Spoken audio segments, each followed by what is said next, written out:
Mutame akanda wala mfumu nsundi ngudinganga munzila Kongo yankudulu mpeve evo funukulu ntemo bamuta evo bayaya yenge keno mutatu kamasi ingeta ikano sapumula batatu wampu tulendo la sikila kwa belu babo munza ya mvimba lweti landa tuka malongi mama ingeta beto kena ba message mukena message mukena kupesa beno enseignement plutôt yake enseignement mukena kupesa beno la condition est que tu dit la rituel ya dimanche, c'est-à-dire muntu yena mezola kusambila na journée dimanche. Parfois côté ngekele temple KV ya Bundu ya Congo, temple KV ya Bangunza munzila Congo, kidi Ngunza munzila Congo, kidi Bundu ya Congo. Donc ingeta, donc parfois temple KV mais ngekena besoin ya kusambila la journée dimanche. Ben kaka batima bake sentir passer à vraiment wa temple KV côté mukele na Gabon, côté mukele na Côte d'Ivoire, côté mukele na Australie, côté mukele na l'Amérique, côté mukele na Belgique, etc. Bon Bundu ya Congo KV, Bangunza KV, bon etc. Mais fallait musambila. Bon, wa façon ngele ni sala de maintenant na kusambila la journée dimanche. Pourquoi? Si na bonu ngevana abonné na kati ya chaîne yetu yai Nguzamzila Congo, il faut ngevana déjà abonné. Nge cliquer, faut que like aussi. Matin de mini. Donc nous kuna rituel ya dimanche. Ngevana ngemosi. Ngekena droit kusambila mais yakena façon na l'ordre ya prière selon l'archange ni mwanda Congo révélé que na mfumu mwanda tsemi longa Congo. Ngevanda ngemosi. Ben vanda benu tatu. Ben vanda benu 4, ben vanda benu 5, ben vanda benu 6, ben vanda benu 7, ben vanda benu mingi. Faso benu ni salaka na kusambila na kukumisa nzambi na kuso purifier na kulomba level tu na kulomba evolution. Faso benu le salaka ni yai muke na ku expliquer beno donc ngevana concentrer nge télécharger vidéo yai nge landa ya jusqu'à la fin matin de midi. Donc la journée dimanche yai ke ba brochure ya déroulement. Donc si nge kena besoin na yao nge contacter mon numéro na kena kuluta kuna inke afficher kuna afin que pour que mon fils sangue déroulement il y a rituel il y a dimanche. Donc dimanche dès 9h pile ben fongula ma copine dès 9h pile 10h30 10h20 10h pile mais 9h pile ben me se préparer na kusamila. Alors ben que tourner dans zone que basculant au soleil donc dans zone est ben nyos ben que fixé dans zone est. Après ben que bula makunku kumu tatu sama na kufungula ina kele nza tatu za kimpeve. Donc zola ngangu lendo. Donc les trois pouvoirs zola ngangu ye lendo. Zola c'est l'amour, ngangu c'est la sagesse, lendo c'est le pouvoir. 3 fois. Bemebula maboko kumbu tatu. Après beno yina ke anotola kutuwadisa tonge yina ke na sambila. Bon muka ko expliquer na ngemo siloro ngena sambila. Donc long ngeme ban sambila figura ngena est ngeme bula maboko kumbu tatu ngeme se présenter de maintenant. Ngeta ngeke se présenter. Façon les zones dans le tout possible ngeke sala na kuzaba façon ba ke se présenter. Alors ngeme se présenter. Lors ngeke manisa se présenter alors ngeke vutukisa na kati na ngemo donc ngeke ramener bas idées ange sur place. Donc voilà, on va nous concentrer pendant même 15 minutes. Lorsque on va nous concentrer, il faut sentir tima yange. Yaboula 7 fois. Yaboula 7 fois. Tout, 7 fois. Après, on va lancer l'idée de la planète Soleil. On va penser Soleil, c'est comme on va dans le milieu, il y a Soleil. On va sentir yao. Après, on va yao. Alors, on va zone zanaisi yatima yakina prière. Betuke sana isa yatima. On zone za prière na isa yatima. O mwanda vele la wizon twadisa. Si benuke mingi o mwanda vele la wizon twadisa. Na isa yatima 3 fois ngeke reciter yao. Après benuke bula maboko 3 fois encore. Na ina benuke bula maboko 3 fois. Après benuke ku reciter ina kile mbila mfumo ndungunu. Benuke ku reciter ina kile mbila mfumo ndungunu 3 fois. Mbila veut dire prière. Mbila mfumo ndungunu 3 fois. Mbila simbi bentemo 3 fois. Mbila simbi bemvita 3 fois. Et mbila ngwisani 3 fois. Donc prière de solution. Mbila mfumo ndungunu. Prière ya simbi bentemo. Prière de consécration. Prière de simbi bemvita. Donc prière de combat. Les génies qui maîtrisent les combats. Bilangouise une prière, il y a réconciliation. Voilà. 3. Après, ngeke kuza kuimba inakele banzimbu 3. Bon. Banzimbu ke bandaka banzimbu alusambulu. Mais par exemple, betuke na banzimbu na nzila Kongo ina betuke kuimbaka bon. Mais singe me kuzaba yaove yike na besoin banzimbu ba mikandi ya banzimbu sikeli. Mais par exemple ngele ndi imba nzimbu tata zibulanzo yako tamunzo wena nzweto mukayengele tata zibulanzo yako tamunzo wena nzweto mukayengele anzo wena nzweto mukayengele anzo twena nzweto mukayengele tata zibulanzo yako tamunzo twena nzweto mukayengele tata zibulanzo yako tamunzo twena nzweto mukayengele. Donc tata fungula inzo munu mukakota na kata inzo samuti beto kele na inzo ya beto na mazulu bisika nyoso yina ngekele. Longe kama siku yima nzimbo yina ngekele losidiaka nzimbo kaka. Kokoko walulendo zibulanzo yakota walulendo kokoko walulendo zibulanzo yakota aya lulendo donc une deuxième nzimbo ngele ndi danser yake na kuzonzaka même parole que toc donc yake na kutoke tata nge nkwatulendo fungula porte afin que mukota. Troisième nzimbo ngeke lance Congo yaye Congo beto Congo tumweni jo Congo yaye Congo beto Congo tumweni jo Congo ameni yula batunga Congo ameni yula bakwiza ko ameni yula bakwiza ko Congo hana bamoshi tutunga Congo na balare tutunga Congo ana bavili tutunga Congo na bakuni tutunga Congo na bapunu tutunga Congo. Donc ça dépend. Il y a que réciter ba dialecte nyoso ila kena katara ya Mkongo to ila kena katara Afrique. Après lelo ngeke manisi ina singeke koto sina quantique ya Mkongo ngele ndi yimbo si nzimbu ya numero 11 ina baka kubokela ka Congo wetu yuvula yenge. Congo est Ivoulayeng, donc quantique numéro 11. Voilà. Donc, il y a 3 nzimbuina. Du coup, automatiquement, il y a Fukama. To benume Fukama. L'heure benuke Fukama. Benuke,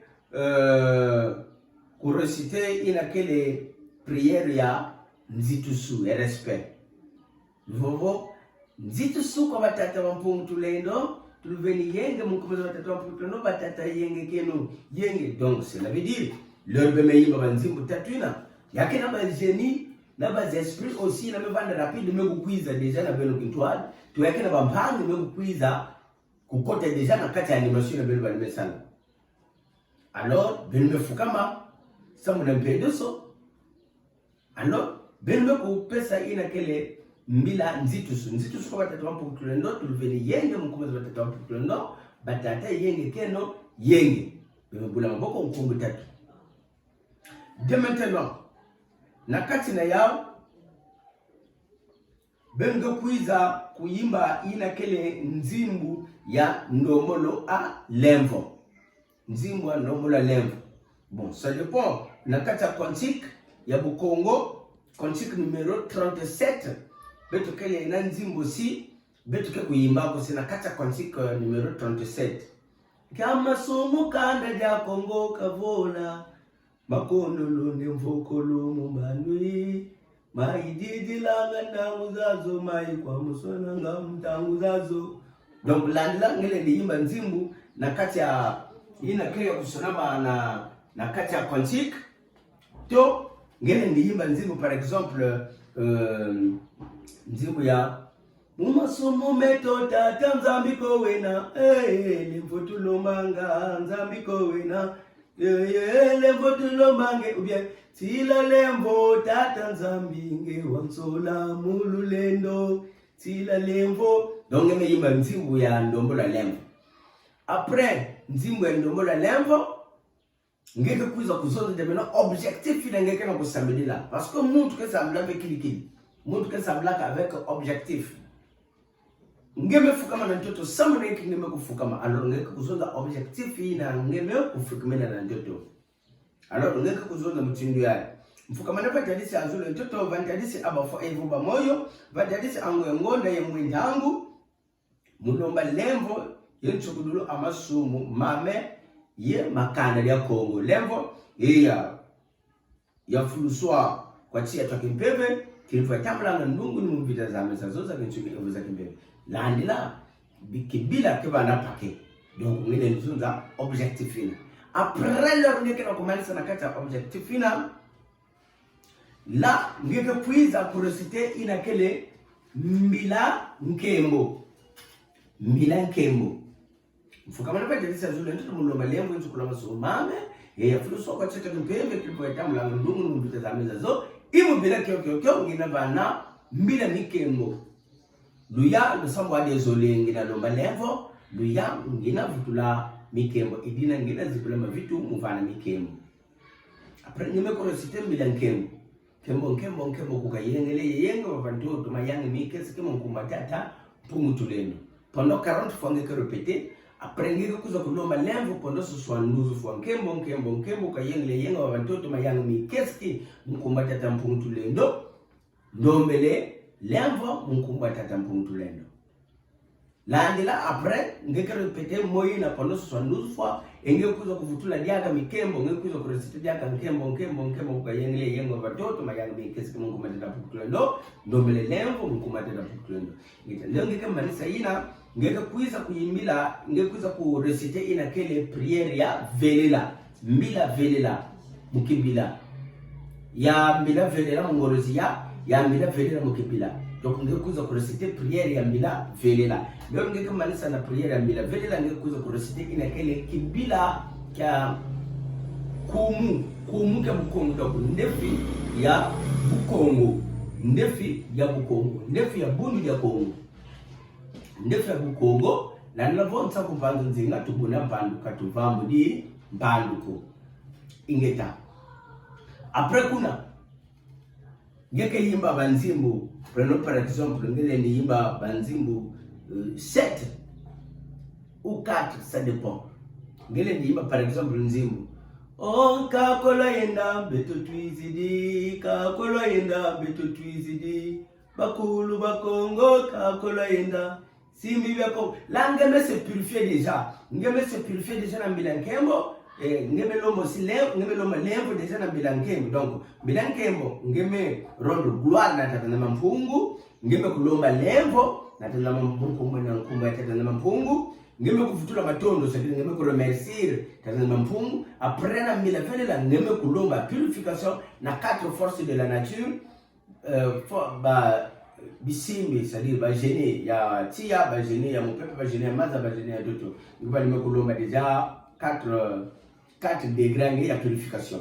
De maintenant langue kuza kuyimbila nzimbu yina mmekuza kuyimba wakakola yenda beto twizidi ou bien beto tweka lomba tweka lombela mpeve kwebankaka kuna mpemba kuna bate parce que banzimbu yange kana kuyimba ya unge masakota nakati ya intercession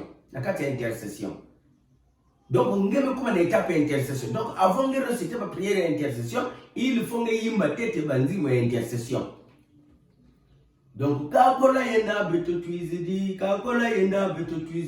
bakulu ba Kongo kakola yenda bisimbi bya Kongo beto twizidi kakola yenda beto twizidi na makukumba na mosi beto twizidi après ngekuza kuimba nzimbu ya deuxième mkume kuzonza beto tweka lomba tweka lombela mpeve kweba kaka kuna mpemba kuna ba beto tweka lombela mpeve kweba kaka kuna mpemba kuna batekela kuna mpemba. Voilà longe kama sa nzimbu ina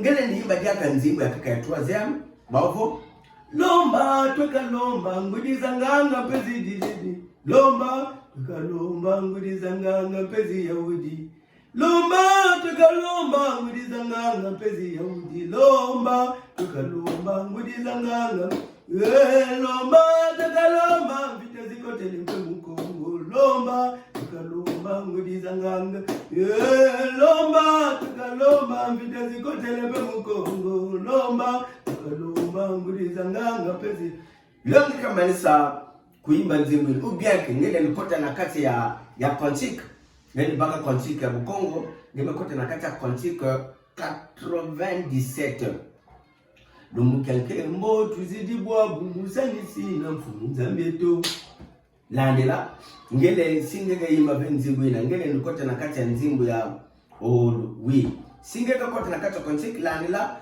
Cantique numéro 97 après ngele kuza kuimba jaka Cantique numéro 10 olu makesa luzanwanisa kamenga kovo misuniko kasinwana vita yemadzingizi yebayana ngamupevo yotata tatanzama mpungu izalemi sama boloko makangwa bandombe babu yekwanyoka zambalumu na nzaya. Donc la ngele ndimba numéro Cantique numéro 10 après banzimbu ina ngekuza kureciter ina kele mbila mfundulu mbila ingeta mbila mfuma ndungunu ngekuza kureciter mbila mfuma ndungunu. Voilà donc mbila mfuma ndungunu 3 fois ngekuza kureciter yao après ngekuza kureciter diaka mbila simbi bemvita encore 3 fois ngekuza kureciter de mano mbila lu tanunu mbila lutanunu après mbila lutanunu ngeke puiza kutelama ngeke telama ngeke tadisa na zone est ngeke tadisa na zone est ngeke chanter veut dire yimbila ngeke ku chanter nzimbu ya ne fwanike nzambi donc nzimbu ya invocation ya 4 forces de la nature nzimbu ya kulomba bisimbi biya bensinizi ya zanza. Vous voyez donc sambila yake veut blague sambila c'est avec l'ordre.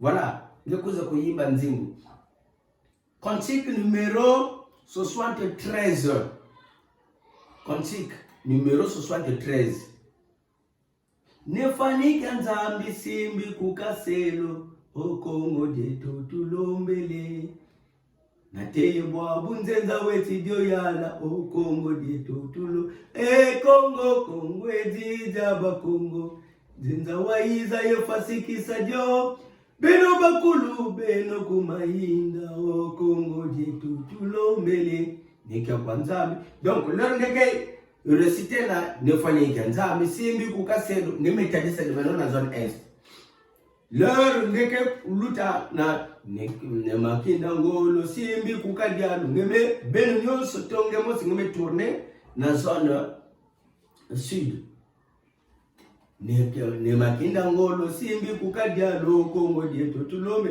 lengera kuma na niveau ya ne kya kwanza simbi kuna kanto beme tourner na zone ku kanto na zone nord alors beme yimbila ne kwanza misimbi kuna kanto Kongo dieto lor ngeke manisa na zone nord beme tourner na zone ouest alors ngeke yimbila nenganga buka simbi kukamalu o Kongo dieto tulombele. Voilà, lor ngeke manisa nzimbwina ngeke tourner après ngeme tansadia kana zone est. Voilà. Ngeke sadia na zone est. Lengi kama hasa kutesa na ngeke basa kutesa na zone est. Ngeme fukama. Ngeme tambika, ngeme reciter mbila lutanu. Prière à protection. Mbila lutanu veut dire prière à protection. Après, ngeke telama, ngeke kuyimbila nzimbu, ngeke kushante nzimbu konchiku numéro 3. Nzimbu ya Mfumu Kimbangu. Mfumu Kimbangu wa Kemboswa. Mfumu Kimbangu wa Kemboswa. Oh, mwela Kongo katambulwa. Kanda ndombe tuyangalala. Kadiani. Lanila. Konchiku numero 3. Nzimbu wa Mfumu Kimbangu. Singeke si nzimbu ina ngemeza bave. Si ngela sotiri aneki makilo. Ngele ndiimbo si nzimbu ya oh Yasimo. Oh Yasimo. Kanda ndombenki wasa muluvwezo lwampilei mono kadi Yasimo. Oh Yasimo. Kanda ndombenki wasa muluvwezo lwampilei Mfumu Kimbangu bakanga ngana kadiambuka sa ngana bwiviki nsuza kindoki ntaba nkanga mwamunza dokulandela mwitamatuwa bakanga ngana kadiambuka sa ngana bwiviki nsuza kindoki ntaba nkanga mwamunza yaya vita bayoka ngana kadiambuka sa ngana bwiviki nsuza kindoki ntaba yoka mwamunza. Donc voilà, ngela ndiyimba nzimbu na lero ngeke manisa kuyimba parmi nzimbu na ngeme choisir. Alors ngeo kuzo kuresite inakele chini kansu kaka ngudamila inabetuka kuzonzaka data nzabu tumweni ne mwana Kongo na budimbu kubele bakulu kubele bantu nsongo na nsongo zimeni betana ne mpungwe wanga. Donc ngeka kuyimba ya ngeka kuresite excusez ngeka kuresite inakele chini kansu kaka ngudamila après ngeke toujours ya kufukama. Alors seloba idea nge mase kotisa yina kele batata bakulu na place yina ngekele ba mase kota nakata kilongo nakata injwa nge. C'est-à-dire nge mase bokila ba ancêtre, nge mase bokila ba génie, nge mase bokila ba mijeti, nge mase bokila ba biba. Bakuiza de melongo côté la place inangile parce que ngeme kuluta déjà na étape ya purification. Mais attention, beno ke kuvanda ya kutelama ve, beno ke kuvanda kufukama parce que batata fo balongo balenda kuiza kukota ve après beno ka kutelama signe du respect ya kelve.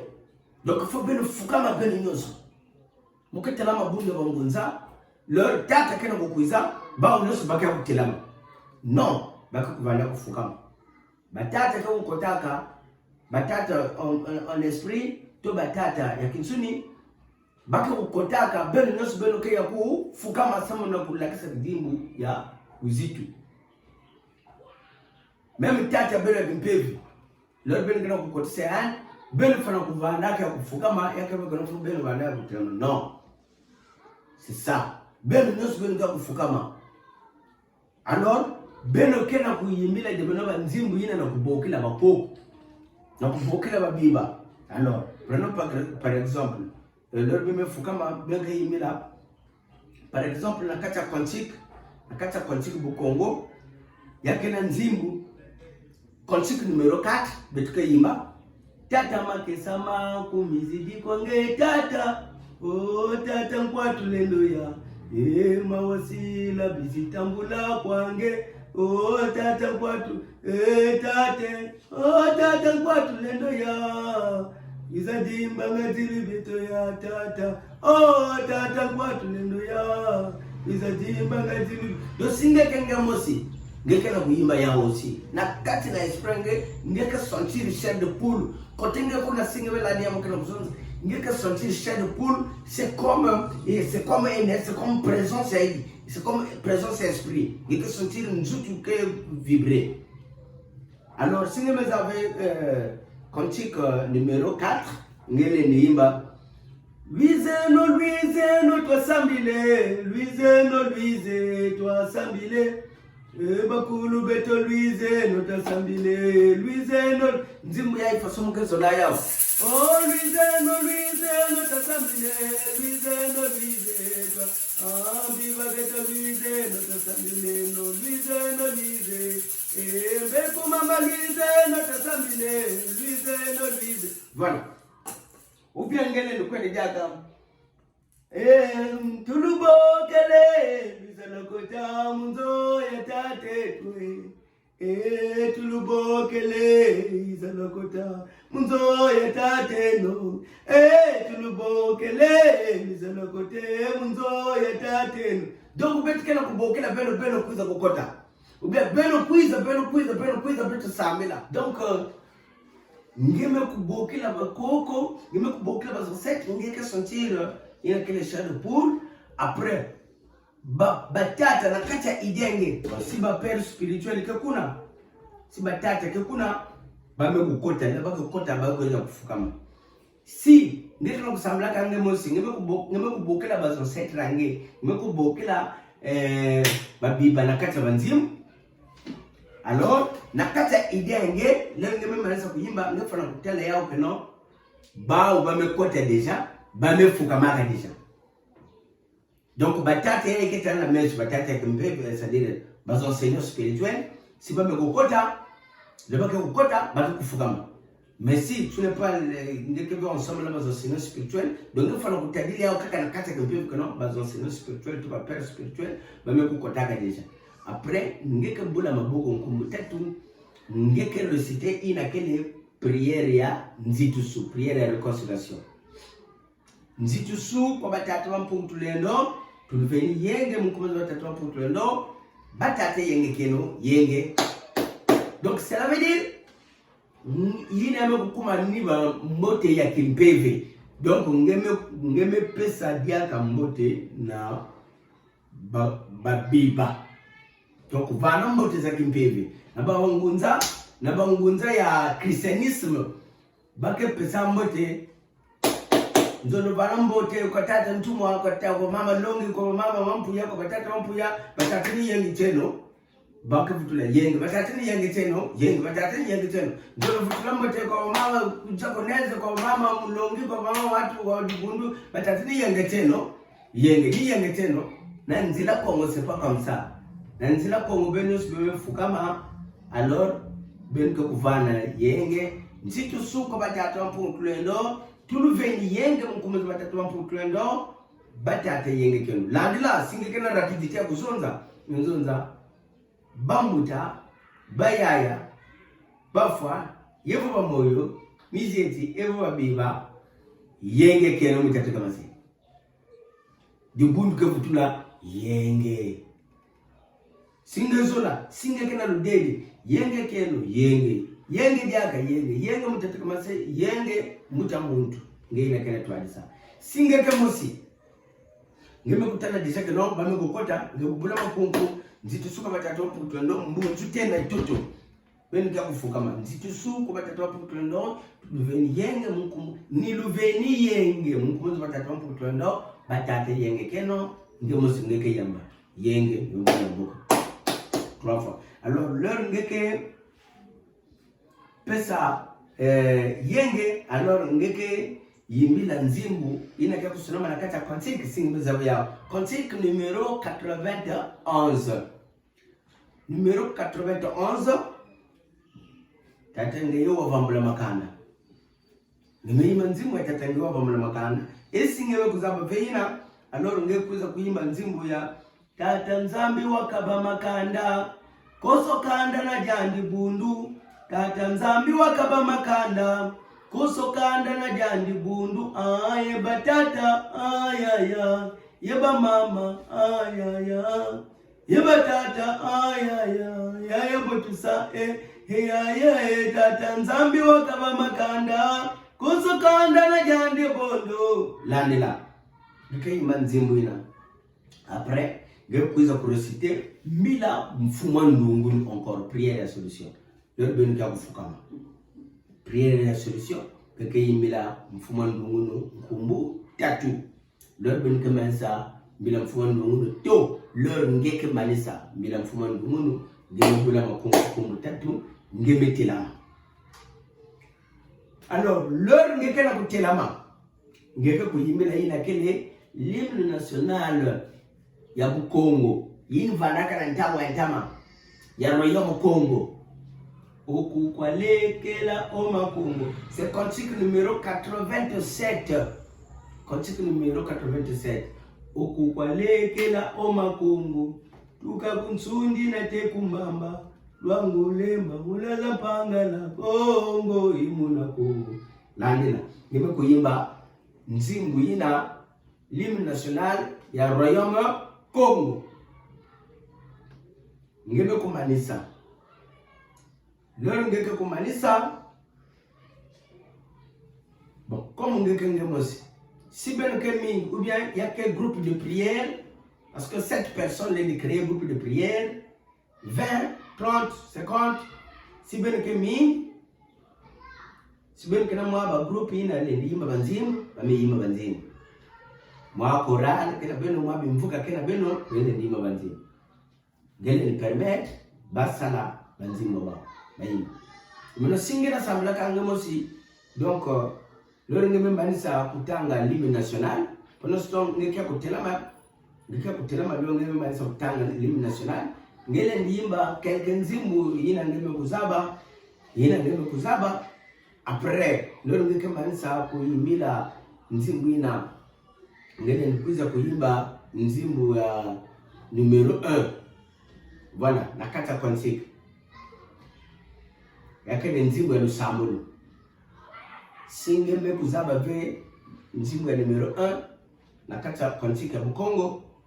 Ngekuiza kuimba kaka nzimbu ya Nzambiani sakumuna Canada. Donc nzimbu ya Lusakumunu. Ngema se demander le sakumunu parce que bazo set me kokota babiba me kokota balongo me kokota. Ngeme se purifier que déjà humain. Ngé rendre gloire déjà humain. Ngafu tulaka matondo déjà humain. Alors leo ngeme mani nzimbu ya hymne national ya royaume Congo. Après ngeke kwiza kuyimbila nzimbu ya kulomba inakele lu sakumunu. Na cantique baka kusunika na cantique numéro 1. Voilà. Dès maintenant, leo ngeme manisa kuyimbila nzimbu ya kulomba lu sakumunu. Ngeme fukama dia. Ngeme fukama ngeke reciter inakele prière ya lu sakumunu ya kulomba lu sakumunu kwa batata bampungutulendo to kwa bakulba to kwa bisirija. Alors ngeke yimila ngeke reciter mila matondo na ku remercier bazo set ina mekuiza kukotoswa ngekuiza lelo ngekuiza kumanisa ku reciter mila matondo. Alors si benuke kota na kati ya présentation kubwaba na bambano banzenza ina mekuiza na kuzo kusambila beno gindwali na premier jour si yake premier jour awa si benuke mingi kuna c'est bon mais si ngeke kaka ngemosi. Donc là ngeke bena droit ya kususa présentation ya kusala sa présentation parce que babantu kebe ngeke ngemosi ngeke reciter ngeke kuza kusambila kaka na zola mvwana tatu bakabokela mvwana tatu ngekuza kutambika mbila mvwana tatu. Donc mbila muzola mbila mungangu ye mbila bulendo. après ngekuiza kukanga mu mbangi za bakulu c'est-à-dire mbila muzola veut dire ngeke lomba na ne Kongo kalunga lungila mu babo ibe byozola kwandi ikwalungila mu byosono mungangu ngeke lomba kwa ne Kongo mugange mubungu iyandi wena eleno wavanga byosono wena ingangu za vangla byosono munza yayi iyandi wavanga byosono wasima byosono donc mulendo ngeke lomba na nempungu iyandi kele na puissance na pouvoir nyonso na ku commander babima nyonso ke respirer to na ina ke ku respirer kwe. Alors mumbangi za bakulu ngeke kulomba na mwela Kongo l'armée céleste ngeke lomba na mwela Kongo na bazo setre mwela Kongo tuni mwanda Kongo voilà ngeke kulomba na ne mwanda Kongo ingeta ngeke na ne mwanda Kongo c'est la couleur violette mumbangi za bakulu c'est la couleur violette ngeke ku demander guérison kwa ne mwanda Kongo samunyani kele témoin ya bazo setre mulendo c'est la couleur rouge. Mungangu c'est la couleur jaune et Muzola c'est la couleur bleue. Ingeta. Alors, ngeka kufuka mangeme kusambila mtindu ina landila ngeke telama. Ngeme telama ngeke kuyimbila demano nzimbu ya ne mwanda nsemi longeto wa filuswa muntoto mieto mya Afrika. Longongolo. Longa Kongo ni mwanda nsemi. Ngeke kuyimbila nzimba yandi yake ya kusoloma na kati ya consigne numero 5.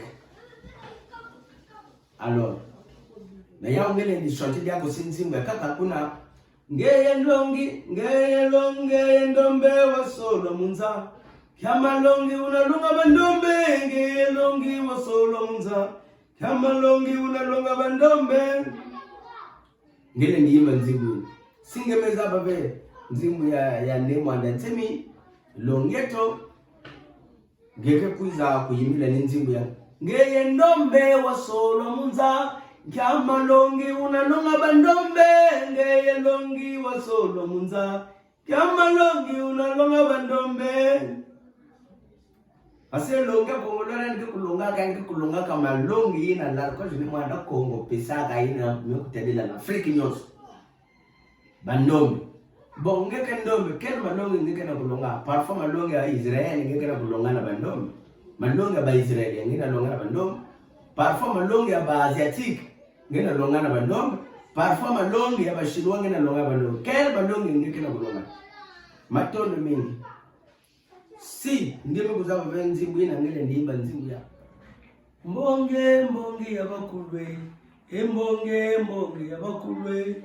Mbonge yona kacha mbongi bakoko abetu ni kotiwa bali transmettre malongi antanga kuza kumalisa ina kele nzimbu ya mbongi ya bakulu ngeke kuiza kureciter ina kele prière ya protection donc mbila lutanu ngeke kuiza kureciter ina kele prière ya protection. Après prière ya protection singe kena ba livre na kati ya inzo ange ba livre ina betuke kutangaka na kati ya nzila Kongo ngekena malongo maminu ngekena nganga za kilongo ngekena mvutu za bisambu ngekena bukongo 1 2 3 4 5 6 etc. ou par exemple ngekena livre sacré de Makongo. Alors ngeke baka livre ngeke funguli ya kafaswe place ne kabana el droite ni na ngeke tanga longe kitang ngeke ku méditer ba mambo ni ba mezo nzila ngena milena na place na.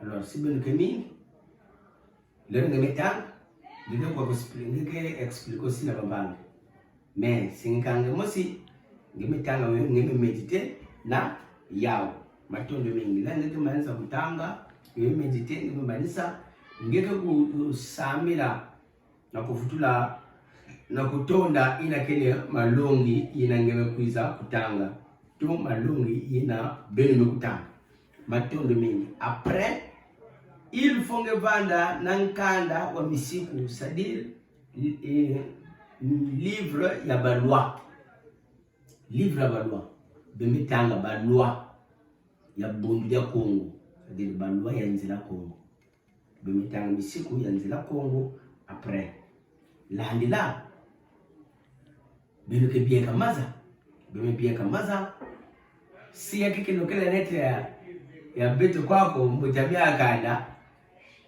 ngudikanga nzila Kongo sika metala bon yake ntangu ya babana bakia kukubama à peu près bon na kuteza bao si bakia kulunga la bete une salle bascule.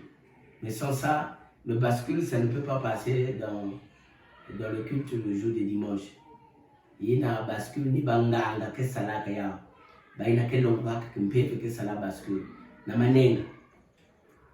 Donc le fait que manisa awa si a consécration ya maza betu ke kupieka ina kele maza. Alors si ba maladi ke kuna ba mbefu ke kuna betu ke kusamila ba mbefu la si benu ke mingi mesinge kange mosi longe membanisa kumedite kutonda malongi leo ngeme kutanga misiku zole utatu na kati ya injo angele leo ngeze concentrer. Alors si maza ke kuna ngeko consacrer maza voilà ngeme manisa ngeme no mwanda bwa mazina. Après na placina si beno ke mingi beno mesala collecte. Après beno me bieka mbongo ina beme tamika mbila mbiyekolo. Mais si ngeke kange mosi parce que si avec condition. Donc si ngeke kange mosi ngeke vena droit ya kusala collecte, ngeke vena droit ya kubieka mbongo collecte. Voilà. Mais si beme kuma mi beme ke 7 3 4 5 donc beme ke seulement collecte. Sama na kugarde mbongo ina en cas de pangle le la mam ou en cas de etc. beme va ma caisse ya dibu ya kimvuka matondo. Après singe kange mosi lango manisa misiku ngeke kelama ngeke yimbila nzimbu ya ina kwa kusalama na kati ya Quantique numéro 28 tumwaza Kongo. Voilà, singe me kuzaba be nzimbu ya numéro 28 ngeke kuza kuyimbila nkumbu ya nzimbu ya Munkumbu Nzambita mampungu twetilomba tata utuwa. Munkumbu Nzambita mampungu twetilomba tata utuwa. Après nzimbu yai numéro 28 ou bien nzimbu twetilomba tata nzamba mampungu utuwa na manima yao bene kuza kutamika mbila zansuka ba prière ya la fin. Mbila zansuka ba prière ya la fin bene kuza kutamika ngudia mbila lor bene kutamika mbila ngudia mbila ngile nda yimbila nzimbu ya oui.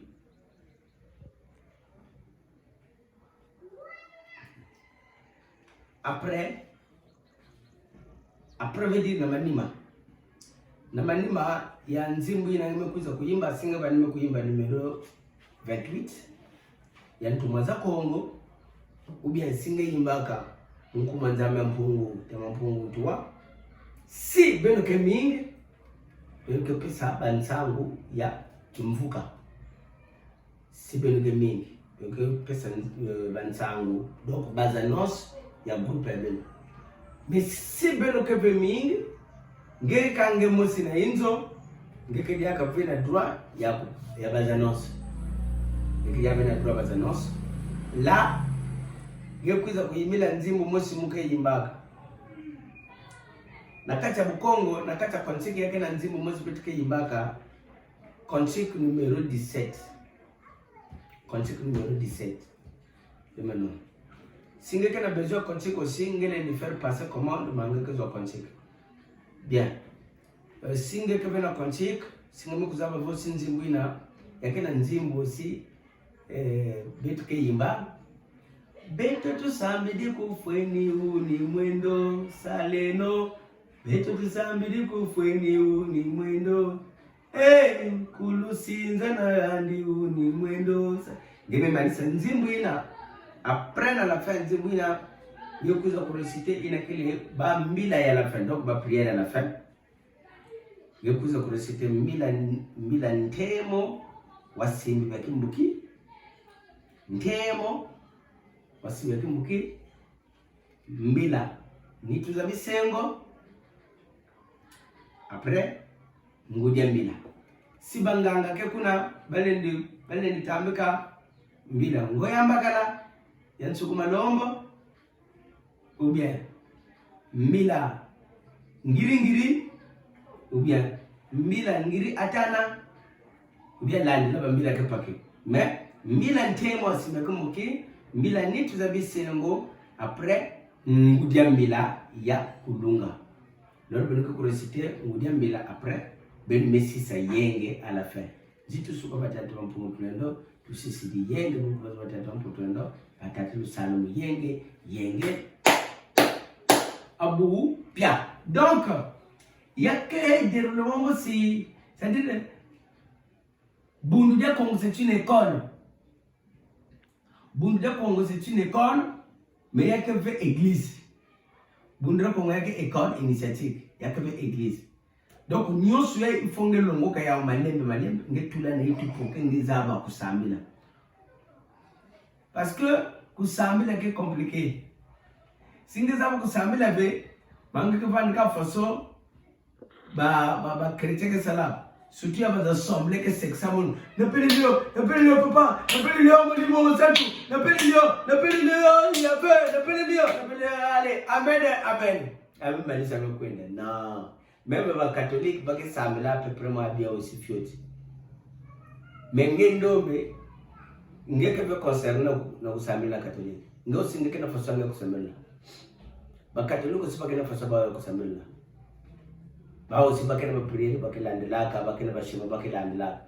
Donc beto ina la reconnaissance de moi na Congo kuza pesa beto ni yai.